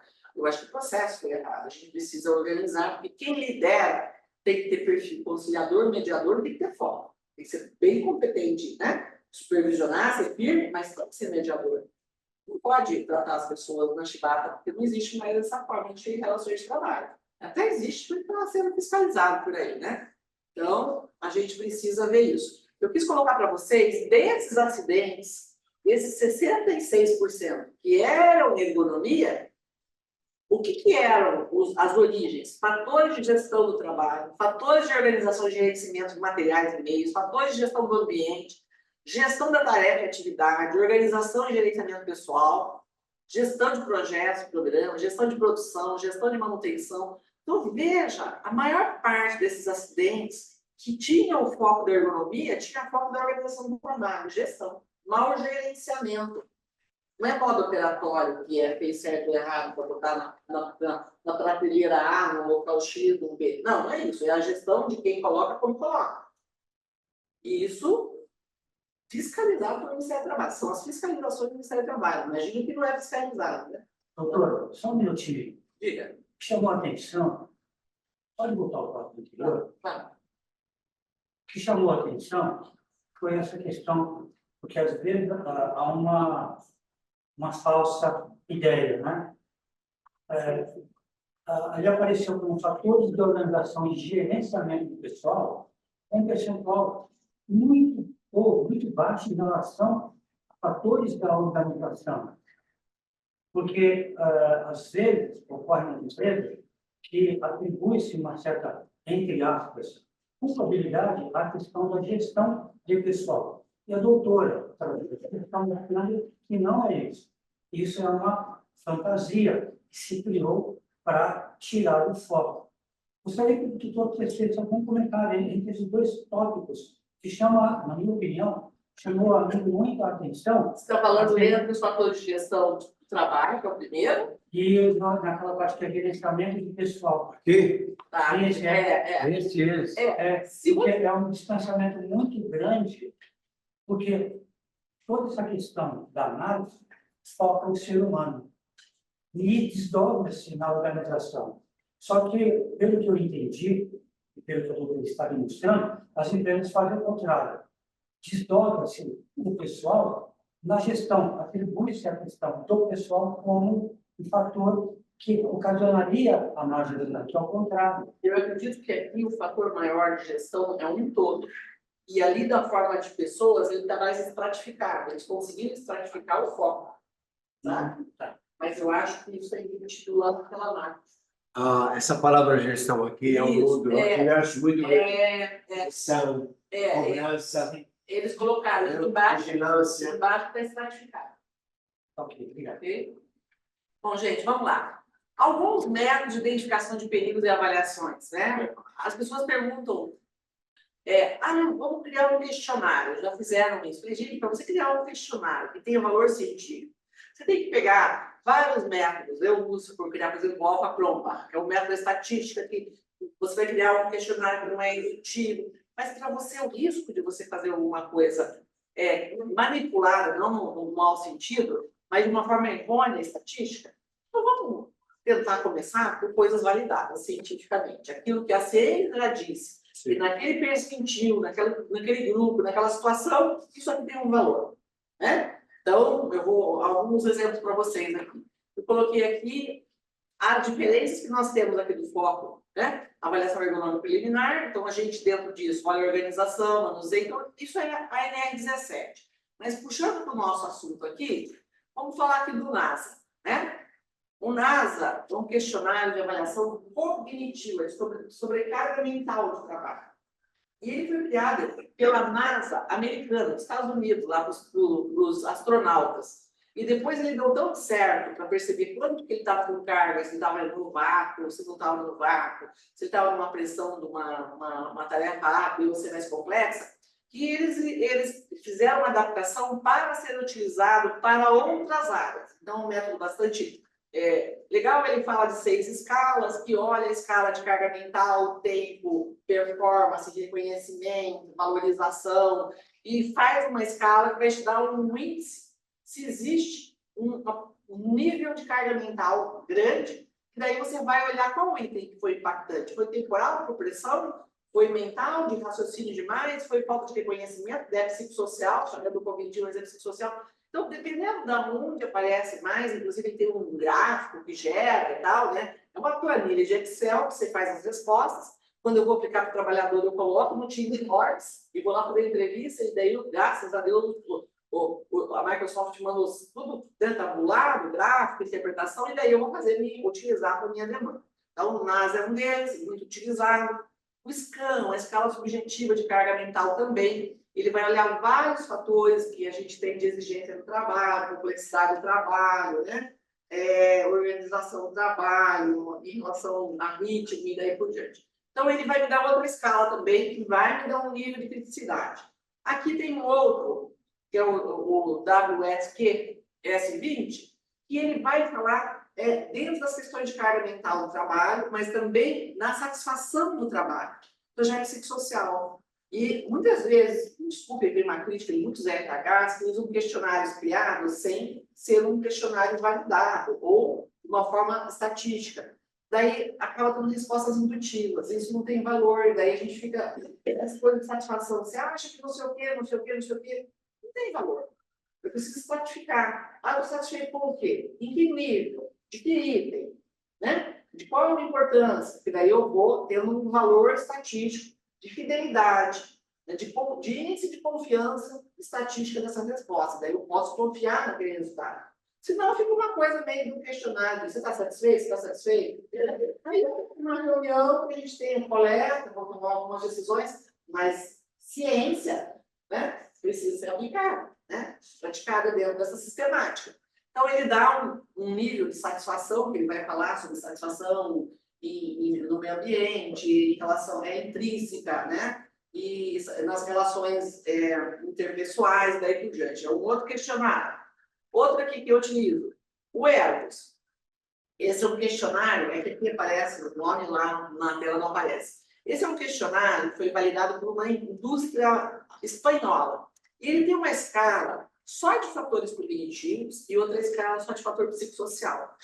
Quando eu cruzo os dois, eu tenho a definição da carga mental e da satisfação psicossocial. Então, aí, eu vou ver onde está esse item. Então, a gente vai de vários fatores, expressão do tempo, atenção, complexidade, monotonia, raciocínio, iniciativa, isolamento, se a pessoa está isolada ou não, horários de turnos, quais são os horários, que daí mudam muito, né, nas pressões de recuperação, relacionamento do trabalho, demandas gerais de trabalho. Isso me leva a uma resposta que é uma pontuação. Então, aqui uma simulaçãozinha de resultado ali, e ele vai me determinar aqui nessa resposta, por exemplo, 0 a 3, as condições são adequadas, não existe nenhum risco potencial de sobrecarga mental, né, ou de satisfação psicossocial, né, em relação ao trabalho. 31 a 60 é aceitável, porém, né, em provável que a PET recomenda-se que, olha, amarelo, né, amarelo a gente meio que dá, vamos dar uma olhadinha, mas o vermelho, são necessárias medidas corretivas. Aí eu vou puxar nessa parametrização das minhas respostas, qual foi o impacto maior? Foi psicossocial ou foi cognitivo? Né? De carga mental? Porque isso é uma amostra da minha população. Eu vou fazer um setor, eu avalio o outro setor, não vou fazer um por um, mas eu posso a empresa inteira. Tem perfil comercial, administrativo, financeiro, também da área de produção, da área de vendas, são unidades diferentes, são pressões diferentes. Então, tem que separar essas amostras, para que eu cruze essas informações e veja onde está pior para tomar uma decisão. Agora, uma coisa muito importante, sabe, gente? Nunca usem um questionário desse para tomar uma decisão só com ele. Porque nós, quando a gente usa o nosso conhecimento da legislação, da ciência, do técnico que nós captamos e o trabalhador que a gente ouviu. Porque a gente está ouvindo o trabalhador. A gente precisa reunir, porque às vezes eu vejo que aqui dá um impacto que não é tão satisfatório, que é negativo, seria, mas os trabalhadores não estão reclamando, a produção está boa, tá, etc. Ao contrário. Então, eu preciso cruzar com dados que eu tenha da... Está passando, está riscando a tela aqui, alguma coisinha. Estou dando tilt, mas tudo bem, vamos lá.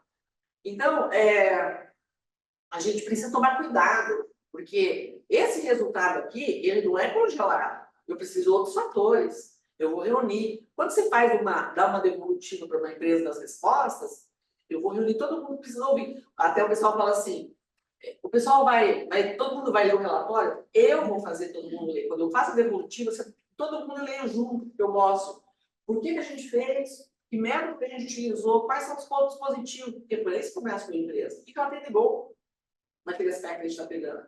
Porque daí ela sabe que ela está no caminho certo. Agora, o que tem de negativo? Cada item, a sugestão de melhoria.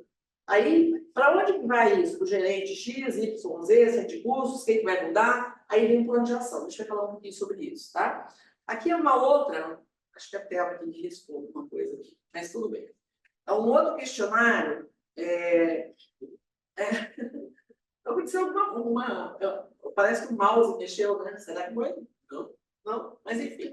É do notebook. É o psicossocial. É o psicossocial. Está tirando a atenção e a concentração da gente aqui, né? Tem várias dúvidas. E é cognitivo também. Oh, meu Deus.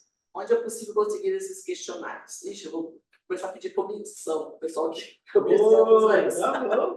brinco. Existem várias plataformas que comercializam esses questionários. Se vocês puxarem na internet, vão vários, né? Especificamente, só estou falando aqui, mas se o Igor estiver ouvindo, eu quero comissão disso, porque eu faço tanta propaganda do trabalho dele. Ele tem, mas tem o eFacilita, tem o pessoal lá do Rio Grande do Sul, tem vários. Tem Carnibot, tem vários métodos.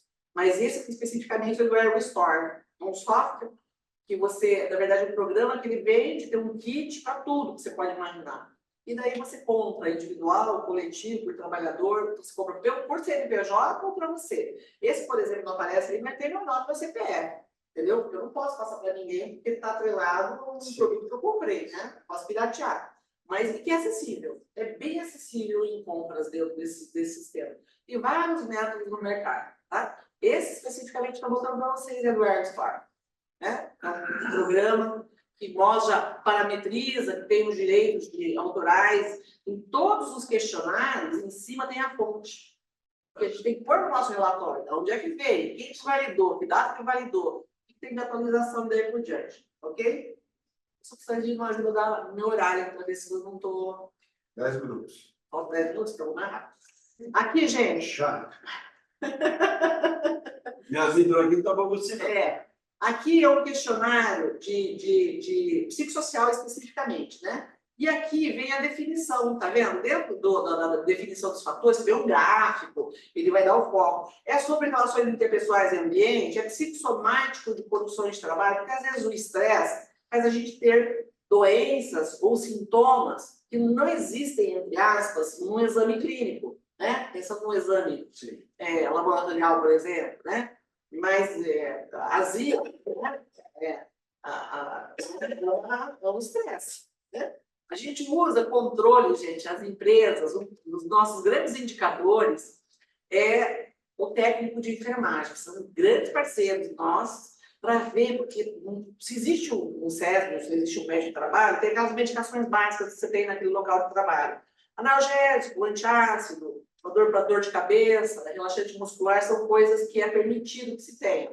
E o técnico de enfermagem oferece isso, né? A pessoa vai lá se queixa, porque tem um médico que acompanha essa estrutura, e esses trabalhadores são um grande indicador de gestão de sofrimento psíquico, de mal-estar, de azia. É relaxante muscular, analgésico, antihipertensivo, aí vai para o médico, pressão alta, né?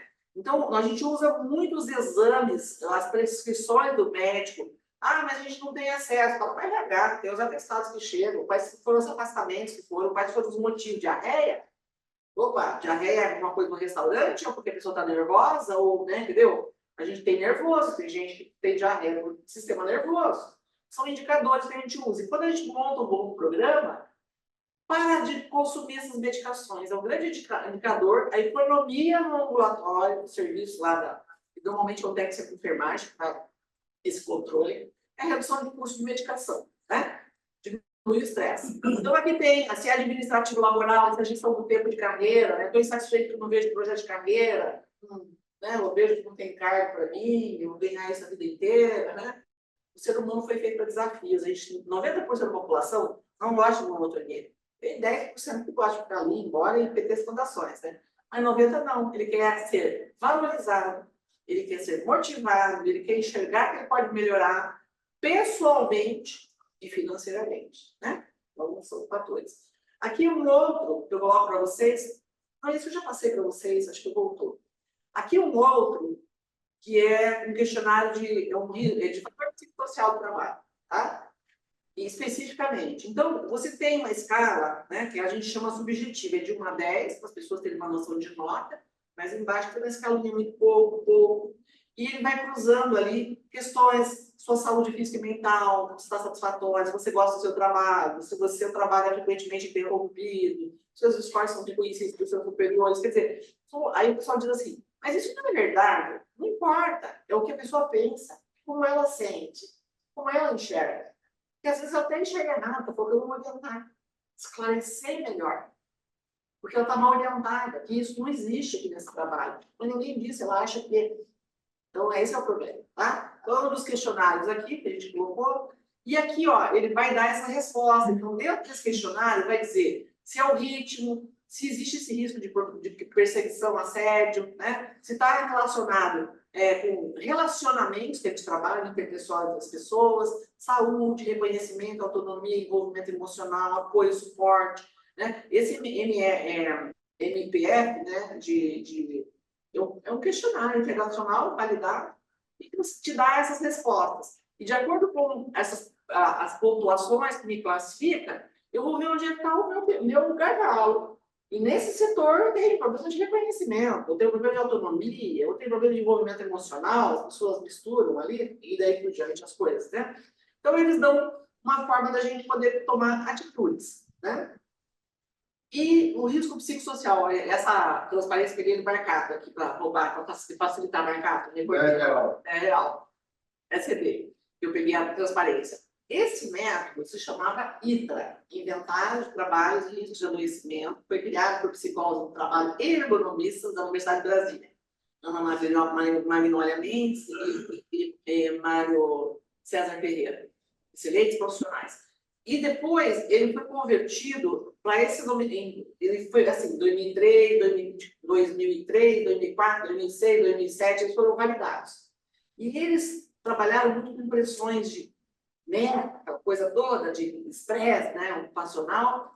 Isso foi criado em 2003. Eu já usei esses questionários lá atrás, me ajudou muito. Inclusive, eu ganhei premiação, mostrando para a empresa que se me ouvisse através desse questionário, o trabalhador ia errar menos. E isso fez com que a empresa economizasse milhões de reais codificado por eles mesmos. Então, assim, não vou entrar em detalhes para vocês, mas a gente usa a ciência, né, para poder mostrar. Então, esse questionário, ele foi a última validação dele foi em 2021, tá? Olha a publicação, né? Então, é bem legal, eu gosto muito. E ele é o que ele é? Eles são 4 escalas, então, assim, 4 escalas. Se vocês forem ver as respostas deles, usam um aqui, a parametrização das respostas é que dá os índices de confiança. Então, o que ele vai mostrar? Contexto do trabalho, qual a avaliação que você faz no contexto do trabalho. Outra escala que ele tem aqui, qual é a avaliação que você faz da gestão, né, e organização do teu trabalho. Depois tem outra escala, o que ele vai falar aqui? As vivências, não dá para ver aqui, mas a vivência, o sofrimento do trabalho, entendeu? Então, qual a vivência, né, desse sofrimento? Né? Grande ou não era o meu trabalho, né? E depois tem uma outra escala, que ele faz essencialmente em relação a... da Este de Minas Gerais, né? Ele avalia de problemas que foram causados saúde física, mental, emocional, essencialmente pelo trabalho. É o que ele acha, tá? Então, em cima disso, eu vou dar um exemplo para vocês. Um estudo que eu fiz para uma empresa, e eu falei para eles, se a gente não entrevistar, não ouvir o trabalhador, em mudanças, em ajustes, em turnos, quer dizer, se na temporada é uma coisa. Agora, seja trabalhador, é importante ouvir para poder organizar, se a gente faz a escala com fulano, com Beltrano, se vai ser dessa forma ou não. E eu queria mostrar para a empresa que ouvir o trabalhador melhora o empreendimento, melhora o investimento e agiliza o trabalho e reduz os riscos. Então, esse questionário, ele tem 4 escalas, mas ele tem 13 fatores, cada fator é de uma coisa. Então, assim, divisão de produto-tarefa, qualidade do ambiente, relações socioprofissionais. Então, ele tem, aqui especificamente, era uma amostra de 111 trabalhadores num setor específico. Num setor só, que eu queria avaliar, né, que trabalhavam todos juntos. E aí, ele coloca como crítico moderado. A gente sabe que não existe risco zero, né, gente? Mas tem que ser baixo. O máximo moderado, e daí a gente tratar isso para que isso não piore, né? Então, ele tem uma classificação de satisfatório, né, moderado ou grave. E daí, divisão do trabalho, da tarefa, qualidade do ambiente, relações socioprofissionais, realização profissional, olha aqui, liberdade de expressão, vivência e sofrimento, falta de reconhecimento, tudo isso não era tão significativo quanto... Ó, aqui, fator danos psicológicos, danos sociais, o trabalhador não está preocupado. Ele não está preocupado. Sabe com que ele estava preocupado? Com isso. Custo cognitivo. Não errar. Porque não me chamaram para dar opinião, para montar aquela escala. Não me chamaram para... E nós temos coisa para melhorar ali, estão fazendo de um jeito, chamaram lá o engenheiro, chamaram o gerente.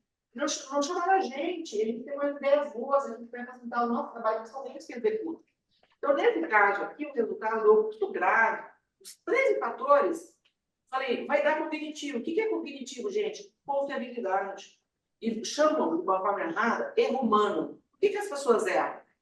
Porque ou elas não foram mal treinadas, mal supervisionadas, conduzidas, não deram para ela executar adequadamente o seu trabalho, né? Então, é uma das ferramentas, através da ferramenta eu consegui implantar, especificamente desse trabalho, centenas de melhorias, todas, cada trabalhador ganhava antes e depois, todo mundo ganhava com isso, né? Então, é isso que eu queria mostrar para vocês. E só queria finalizar aqui com essa planilha, mostrando assim, como eu coloco isso no PGE, né? Como é que eu vou colocar tudo isso no PGE, né? Deixa eu ver se eu consigo reduzir isso aqui para uma... Aqui. Deixa eu botar assim. Parou o compartilhamento?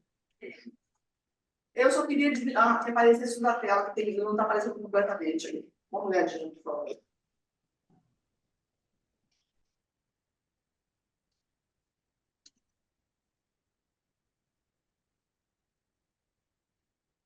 Deixa ele sem maximizar. Deixa eu ver se ele vai. E 68 perguntas só. Só? Só.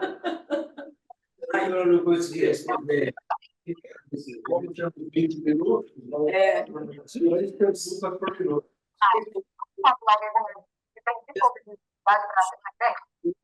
O show, gentileza. Aqui eu minimizei porque não aparecia. Depois eu coloco o mapa para vocês. É uma questão, uma planilha de identificação de perigos e avaliação de um inventário de risco. Baseado em metodologia, especificamente a 45.001. Então, a grande pergunta é qual a metodologia que eu faço? Tem empresa escolher. A legislação NR não diz, a empresa que escolhe. Aí ela vai escolher aquela que melhor adapta à sua realidade, da saúde, da segurança, né, da gestão, do RH, do sistema de certificação. Uma cliente minha mesmo, ela falou assim, como é que a gente vai fazer isso? Vocês estão buscando uma certificação? 45.001 aí já, lá na cidade cheia de você. Bingo, está decidido. Vai ser a metodologia daquela que vocês estão fazendo certificação de qualidade para exportar para o produto. E nós vamos botar a saúde e segurança no mesmo método. Bom, a investigação da saúde, da segurança, da ergonomia. Então, a gente coloca ali, e que eu vou colocar o modelo, quer dizer, eu tenho o setor, a atividade, qual é o perigo que eu tenho, qual é a consequência, qual é a fonte geradora, o número de pessoas expostas àquela fonte, né, as medidas de controle existente, qual é o enquadramento da norma, da NR17, que é o nosso caso, que item que diz respeito, né? A gente vai pôr isso no nosso relatório, qual item que responde, né? A gente vai ter que resolver. Qual é a consequência, a probabilidade do resultado? A gente inclui aqui especificamente da matriz, se você vai numa matriz GUT, quanto mais alto, pior. Da 45.001, quanto mais alto, melhor. Depende do método que você usa. Você tem que decidir, a empresa que decide, é ela que decide isso. E o legal é que ela decida porque ela vai ter benefício, porque ela vai trabalhar todo mundo junto no mesmo método, né? Então, em cima disso, eu vou criar uma classificação de risco e vou fazer uma sugestão de ação. Essa sugestão, quando a gente fecha um relatório de AEP, de relatório de análise, de avaliação ergonômica preliminar, essa base obrigatória, com qualquer fiscalização que você tem que ter, e o aprofundamento se é necessário, né, se for mais complexo, eu vou colocar isso. Só que antes de colocar no meu relatório, eu tenho que discutir com as partes, para ver se é viável aquilo. Porque quando vai ter uma fiscalização, ele vai ver se você colocou como plano, tem que executar. A gravidade é essa. Precisa fazer isso, mas vocês têm quanto tempo? Vocês têm quanto de dinheiro? Vai ter que ter investimento? É possível? Às vezes está desmontando aquele setor, não vai acontecer. Então, a gente vai colocar um mecanismo de regulação, uma coisa para minimizar, para eliminar. Então, em cima disso, aí sim coloca o responsável, o prazo, o status, que vai estar esse é o PGR da ergonomia, que vai estar junto com a segurança e que o PCMSO vai buscar aí. Então, assim, um exemplo bem simples para vocês, eu vou entrar no psicossocial, mas o primeiro de usinagem, um operador de torno, ele dobra a coluna mais que 65 graus. No NIOSH, foi adotado o Manual de Ergonomia em 2002, diz que acima de 60 é proibido. Então, eu preciso usar método? Eu preciso fazer análise ergonômica? A própria ciência, a legislação diz que não, está errado. Então, eu já vou colocar gravidade. O que é uma altura inadequada? Eu já sei que tem 2 trabalhadores, ele faz pausa a cada 2 horas, mas eu preciso mexer na altura da bancada para fazer um ajuste. Vamos botar um pé, melhorar? Qual o recurso que a gente tem para fazer isso? Ou tem situações que a gente faz um buraco no chão. O trabalhador isso temporário, para resolver temporariamente o problema, para poder o trabalhador trabalhar numa bancada que não levanta muitos braços, que não força muita coluna e assim por diante. Então, eu sei que aqui eu posso fazer. Se ele desse uma flexão ali de 50 graus, eu tinha que fazer uma AET, que vai depender das outras condições. Mas aqui já eu sei que é pior. Agora, no outro, eu já vou saber que tipo de pior. Né? Então, tudo isso vai me levar a essa classificação. Mas aqui, não, no item 4, manutenção de válvulas no setor X, o trabalho em turno e noturno. E está gerando uma ansiedade. Que ansiedade que é? Aí vem o fator psicossocial. A escala de turnos do trabalho de campo com problema, não só de escala, como de iluminamento. Você veja, você está fazendo a iluminação se tornar um fator psicossocial. Porque no trabalho de campo, o pessoal tem muito risco de entorse, curar, grama, aquela coisa nada toda. E a iluminação dos postes, as lâmpadas, não está fazendo uma distribuição. Isso é um trabalho de higiene ocupacional que a gente tem que fazer. Junto com a ergonomia, mas é da higiene, não é da ergonomia. Só que o cara torceu o pé e ele está insatisfeito com o psicossocial, aí é da ergonomia.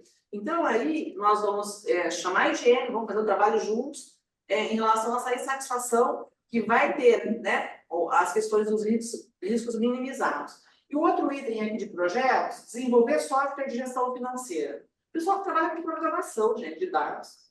Trabalha com controle, painel de controlar a rota de caminhão, ou que cria o software, ou que faz manutenção de software. A carga mental é muito grande, fica muito tempo parado. Então, tem um mecanismo que o ficar parado movimenta menos, cansa mais. E é uma coisa simples, de montar escalas de alternância, mas tem que ter supervisão. Então, tem um cansaço mental, tem um cansaço físico. Ele usa a tecnologia da informação. Aí entra, gente, só para vocês terem uma ideia, é muita coisa, né?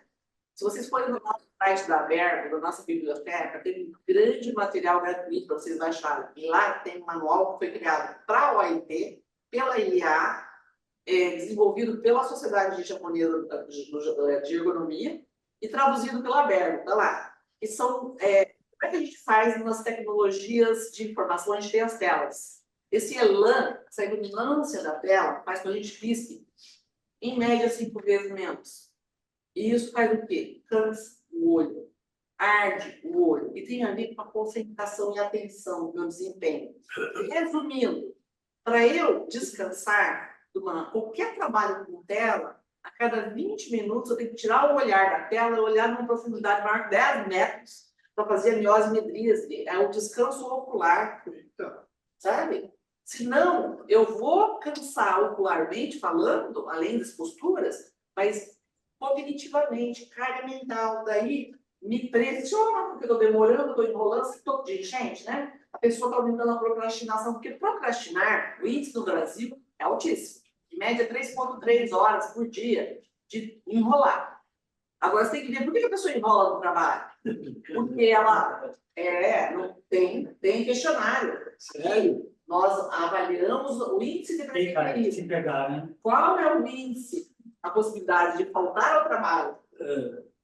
E por que motivo? Certo. E se a procrastinação é porque a pessoa está precisando de supervisão, que sem ficar sem supervisão, a gente tem uma tendência a dar uma relaxadinha, ou porque ela está insatisfeita, está fugindo do trabalho, ou se é questões pessoais, que daí a gente precisa, né, chamar, conversar, para, né? Tem alguma relação com o presenteísmo? Sim, é o presenteísmo.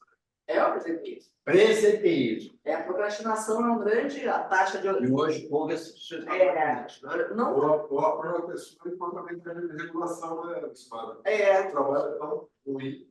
Não, gente. E ela usa esses termos para se recuperar. Se a gente está falando, a gente tem que ver se a pessoa precisa de maior supervisão ou se ela precisa de atenção. E essa pessoa, aonde que ela vai faltar? Ela vai daqui 3 meses, 4 meses, qual é? Você prevê antes do afastamento. Só que ao mesmo tempo ela está no trabalho e não está produzindo adequadamente. Daí o trabalho, ela é pressionada, né? Ela fica angustiada e não consegue produzir porque a cabeça não funciona.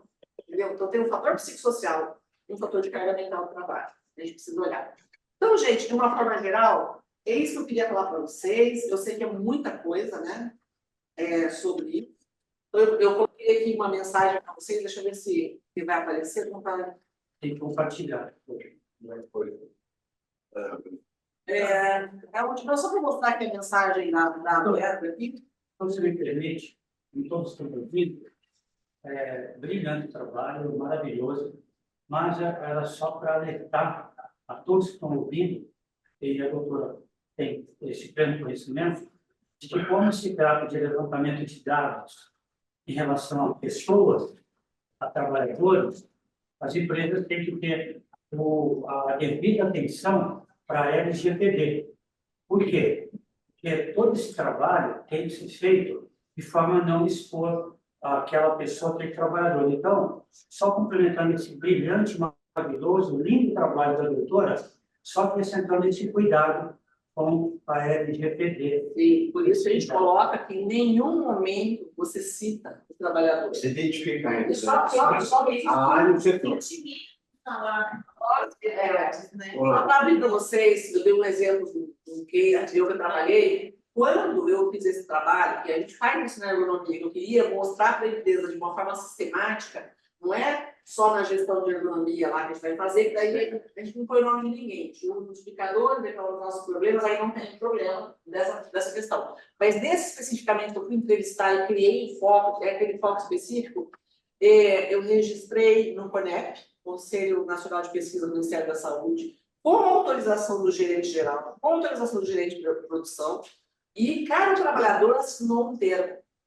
Como eu fiz de uma forma cientificamente certa, né, etc., é publicado internacionalmente, a gente tem emprego com esse estudo, sabe? Mostrando que se eu ouvir o trabalhador trazer para a prática o que ele falou de forma assertiva, eu tiro a tensão do estresse dele, corrijo o problema e a empresa economiza.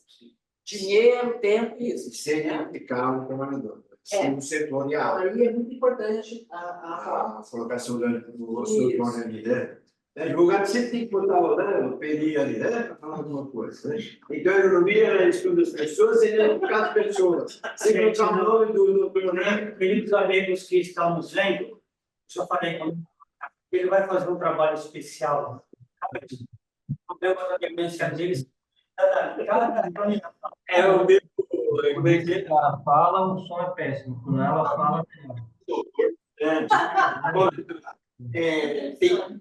Tem 79 perguntas, não vou fazer todas elas aqui agora, e depois a gente vai. Aliás, você tem interagido no nosso grupo, tem 696 pessoas, o professor Macaco também da mesma forma, agradeço muito isso aí. Eu vejo temas que nós devemos desdobrar para poder discutir. Vi também a dúvida do pessoal dos quadros, das pesquisas, que seria importante identificar o fornecedor, a pessoa. Também. Pode falar. Acho que o grande desafio do profissional de segurança no trabalho é realizar uma boa avaliação ergonômica preliminar e escolher o método adequado de acordo com a complexidade, do tamanho da empresa, né, pequena, média e grande, e de ambiente de trabalho. Certo. Então, não adianta usar um canhão para acertar uma mosca. Sim. Começa pequeno, usando uma boa avaliação ergonômica preliminar, com um método que é possível para aquela organização, e colhe os resultados. Envolva os trabalhadores, melhore as condições de trabalho. Se você perceber que precisa aprofundar, análise ergonômica do trabalho.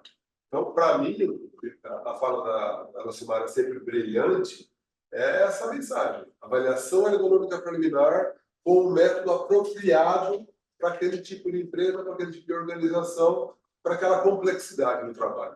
Pode ser um método mais enxuto para pequenas empresas, um método um pouco mais complexo para médias empresas, e pode ser um método, né, Ferrari para as multinacionais, ou para as empresas de varejo de grande porte. Vamos fechar.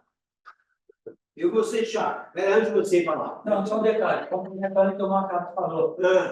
Lembrando que esse laudo, a dependendo como a doutora trabalha com a justiça do trabalho, e se isso é lançado no rol do INSS, passa a ser um documento oficial e uma prova produzida do que pode acontecer. Eu trabalho com a justiça do trabalho. Não, vinculado ao Quando porque na verdade não é um laudo, Olha não pra cá, transforma o laudo, doutor. é esse cuidado que tem que ter. Responde aqui, doutora.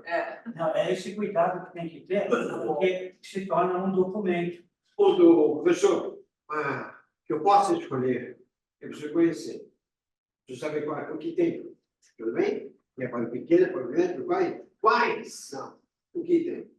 Antes de responder, doutora, você vai disponibilizar esse trabalho? Material? De apresentação, slide? Eu só vou ver porque se eu citei alguma coisa, não vi aqui, daí eu retiro. Depois- Isso. E o pessoal está perguntando isso, ela Sim, vai... vou sim. Eu só não vi. Agora, o trabalho. para que a gente possa responder a pergunta dele, eu saber qual que eu vou usar, se é o pequeno, o grande, e quais são os pequenos, quais são os grandes, aí tem como identificar esses... Primeiro você contrata um ergonomista. Sim, né? mas, vamos lá. Mas aí temos um economista que precisa saber que ferramenta que tem. Antigamente era só 3, hoje tem uma infinidade. Tem.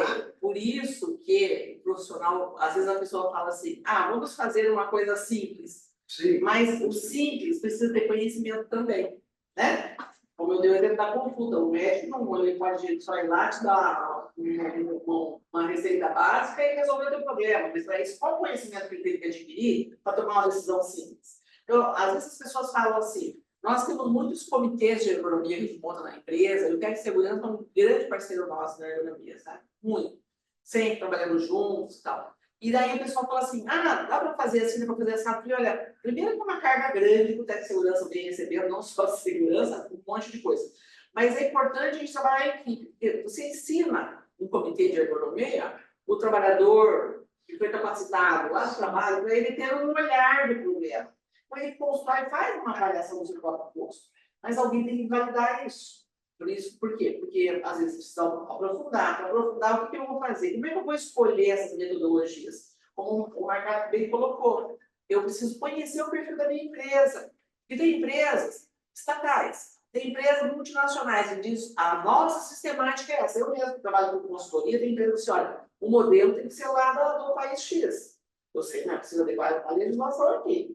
Mas eu tenho que seguir uma coisa do lado. Doutor, para você chegar a esse ponto, o material de A, B, C, D, eu preciso conhecer esses materiais, para que eu possa...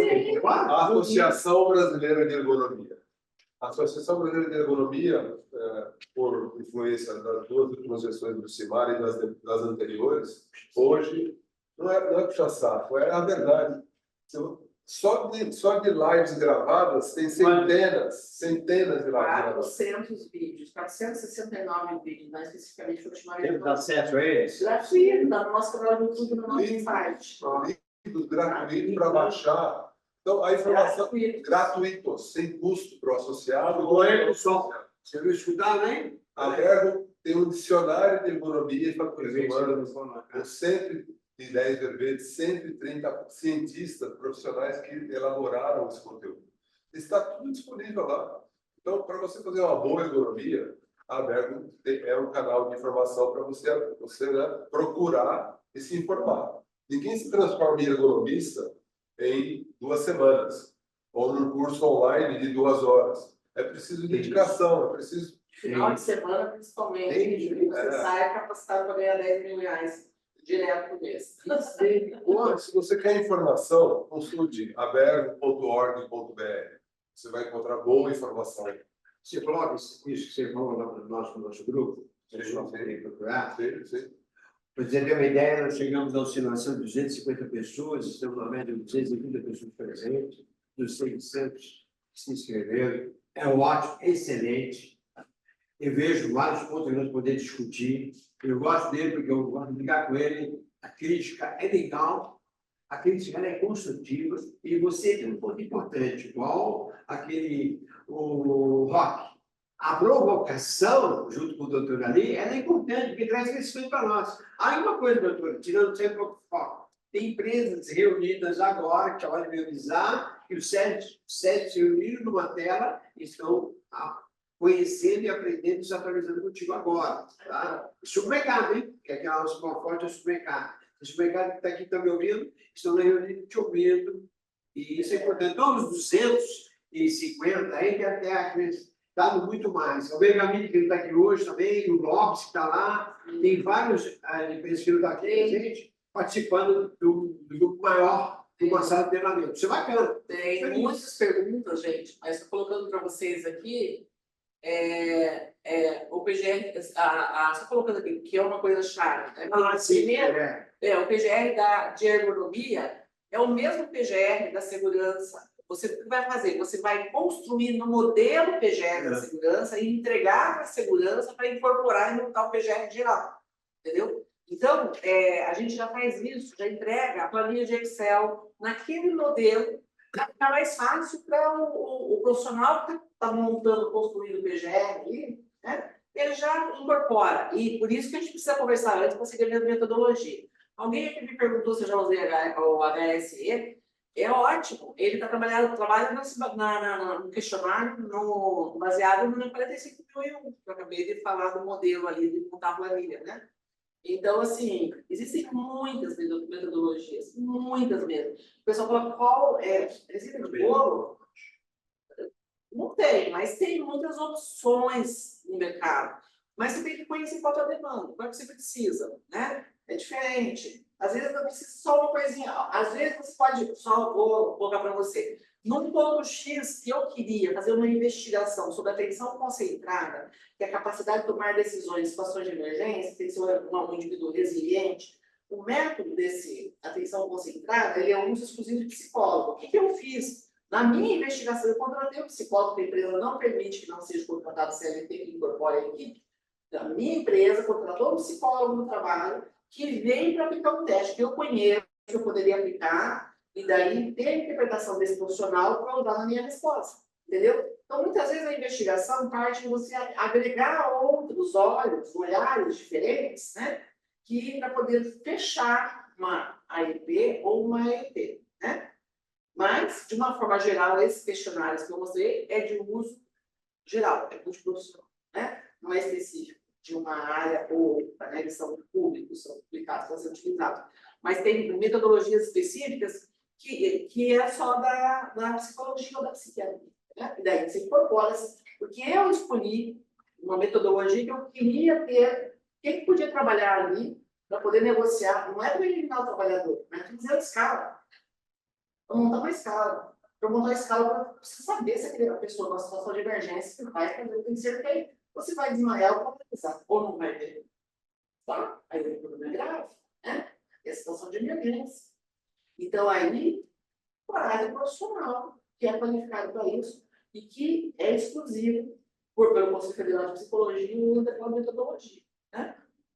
Mas eu não deixei de incorporar na ergonomia. O nosso profissional utilizou, colocou o nome dele, seu CNP, né? Um relatório final. Eu posso explicar até, depois mandar para vocês, para poder responder algum grupo para nós? Sim. Pode? Eu sei que o seu tempo está escasso. Deixa eu falar uma coisa para vocês. Nós temos 11 comitês técnicos na ABER. E são comitês de gente altissimamente qualificada. Porque, assim, a ABER criou um sistema de certificação. Você faz uma especialização. O que é o ergonomista para o Ministério do Trabalho?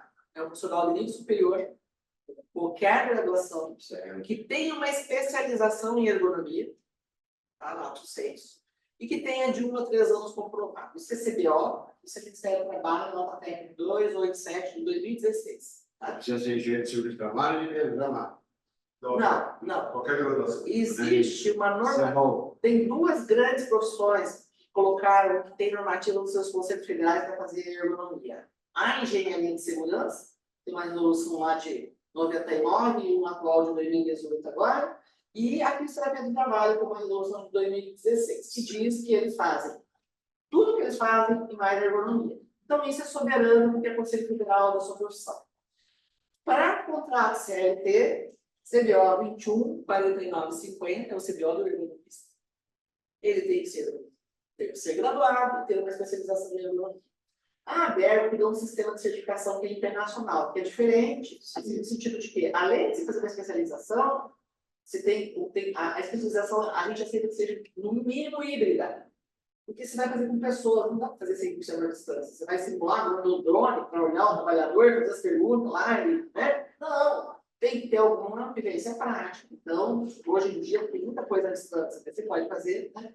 Então, a gente aceita para sistema de certificação. Não, uma auditoria é o CICEP, Sistema de Acreditação, que tem gestão independente da gestão da ABER, por causa da idoneidade.